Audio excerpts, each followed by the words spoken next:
I just went and saw Joker Folie, aka Joker 2. It was an absolute abomination. Maybe the most drop off in a sequel that I've seen since The Matrix Resurrections. There's not many movies that I consider walking out of, and this was absolutely one of them. People in my theater did walk out. It was horrendous. It answers questions from the first one that no one really wants answered. It kind of redoes the first movie, but worse and way more boring. They called it a musical, but it's really just a movie with people talk singing sometimes and a little bit of actual music that doesn't really add anything to the story. So overall, just atrocious movie. Never ever watch it again. No desire to. Would not recommend to anyone. So let's just get into it. There'll be spoilers from this point on.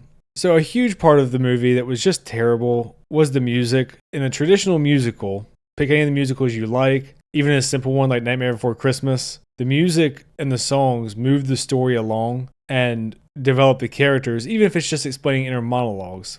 You take a movie like Nightmare Before Christmas, you see Jack sing to open the movie. They sing This Is Halloween. Boom, you're in Halloween Town. Your movie's set up. He's talking to people. He's kind of doling out tasks for next Halloween. And we can see he's kind of down looking. And then he sings Jack's Lament. So he goes off, sings about how repetitive his life is, how bored he is, how he wants something new. And then he falls into Christmas Town. And each song just progresses the movie, right? He goes to Christmas Town, sings What's This? He gets intrigued with Christmas, and we understand why. The Joker Folie Deux movie just has stuff happen, and then they kind of describe it right after it happens. And then you mix that in with Joker being an unreliable narrator, super obvious again in this movie.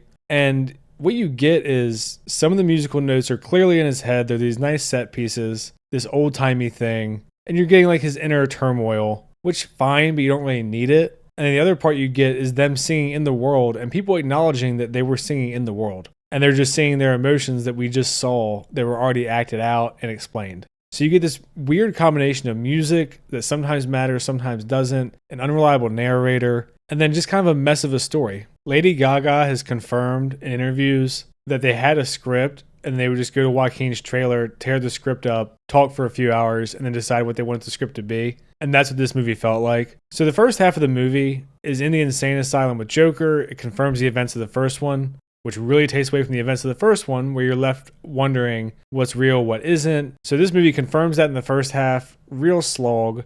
And the whole second half of the movie is just a trial. And the trial is super cringy. It goes on forever. Harvey Dent is the prosecutor. Really the only good scene is with the midget from last movie. Makes a reappearance and testifies, and he's kind of like, what are you doing, Arthur? Like, we were the ones that were picked on. Why are you doing this? Do you know how much you traumatized me? So he did a really good job. I can't even say Lady Gaga and Joaquin Phoenix did a good job because their performances are just so all over the place. They're both fine actors, but Lady Gaga only really gets to sing like once, and they don't really make use of her. At the end of the trial, he's about to get sentenced. He kind of comes to the conclusion that there is no Joker. It's just him, Arthur. So again, confirming stuff we don't want confirmed. At that point, Harley leaves him because she was only in love with the Joker.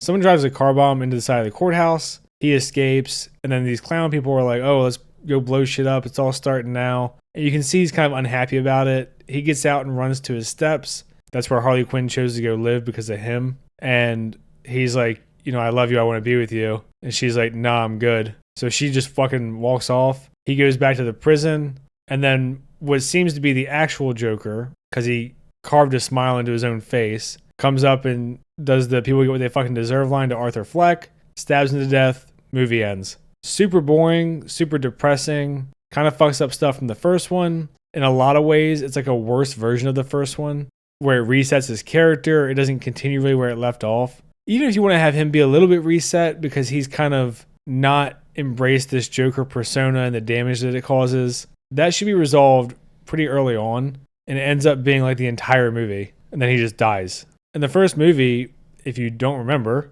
ends with him kind of embracing the Joker persona. He's accepted that side of him.